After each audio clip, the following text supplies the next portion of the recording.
Things Malay youth are grateful for. An essay by a 15-year-old Malay teenager in 2025. My name is Amir, I'm 15, and in exactly 39 days the government is going to switch off TikTok, Instagram, YouTube, and almost everything else for anyone under 16. They say it's to protect us. I say they don't understand how we live anymore. So before the ban hits on January 1, 2026, I want to write down the two things my friends and I are most grateful for: social media and AI. These are not nice to haves.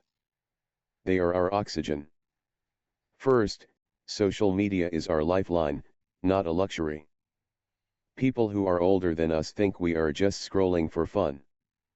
They don't see the rest.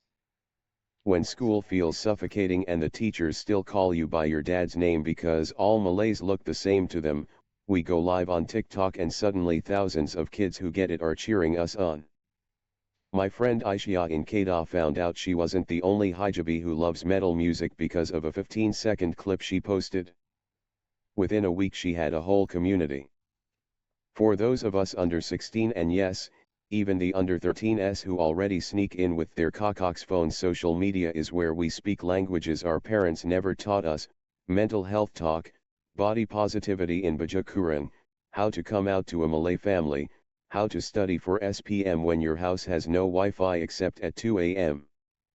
We learn coding from an abang in Penang who went live every night during MCO.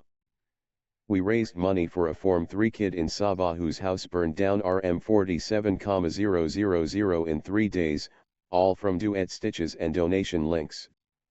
When the adults say social media is dangerous, they only show the bullying and the scams.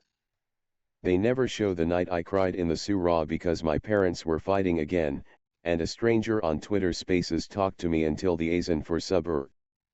That stranger was 14. That is also social media. That is why, even with the ban coming, we are grateful it existed long enough to save some of us.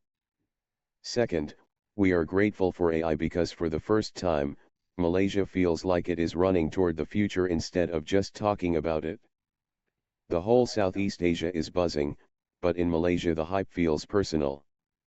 Our Prime Minister keeps mentioning AI economy. Schools that used to ban phones now have AI and robotics co-curriculum.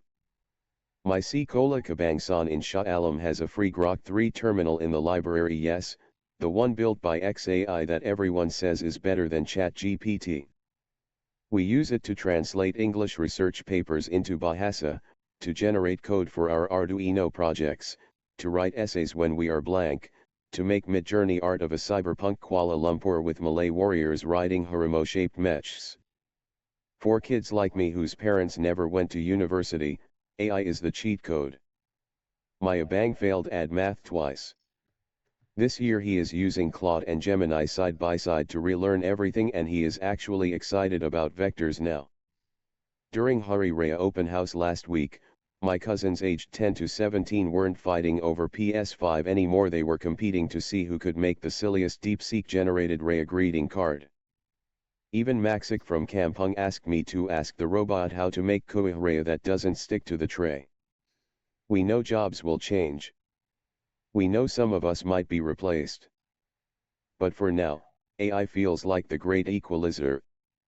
A kid in a Felda settlement with RM20 Wi-Fi top-up has the same Grok 4 access, if he's fast enough before the quota ends, as a rich kid in Montkiara.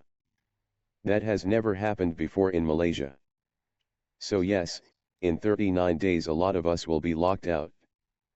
We'll find VPNs, we'll borrow accounts, we'll scream into the void. But before everything changes, I just want to say terima kasih. Thank you, social media, for letting us find each other when no one else was looking. Thank you, AI, for making us believe that a Malay kid from a flat in Sentul can build the next Grab, the next TikTok, the next anything. We are scared of the ban. But we are also grateful we grew up in the short, wild window when the internet and AI treated us like we already mattered. Terima kasih, and salamat tinggal for now. Malaysia, stop the moral panic, you're just copy-pasting America's Dumbest Export by Mike Masnick, November 24, 2025. Malaysia's new under-16 social media ban, set to kick in January 1, 2026, is being sold as a homegrown solution to protect Malay youth from TikTok-induced brain rot. It's not. It's the latest country to import America's single worst cultural product since reality TV, the great 2020s social media moral panic, now available in tropical flavor. Look at the timeline and tell me this wasn't facts straight from Jonathan Haid's printer. 2023-2024, US politicians haul in TikTok CEO 8 times, scream about Chinese spyware and teen suicide, pass 0 federal laws, but terrify every state legislature into copying Australia's half-baked age verification theater. Early 2025, Common Sense Media, bless their well-intentioned hearts, floods parents' feeds with headlines like "Is your 12-year-old addicted to doom scrolling?" and "Why Reels are rewiring your child's brain." Their Twitter account is basically a daily doom scroll of its own, every new dance trend framed as the next gateway drug.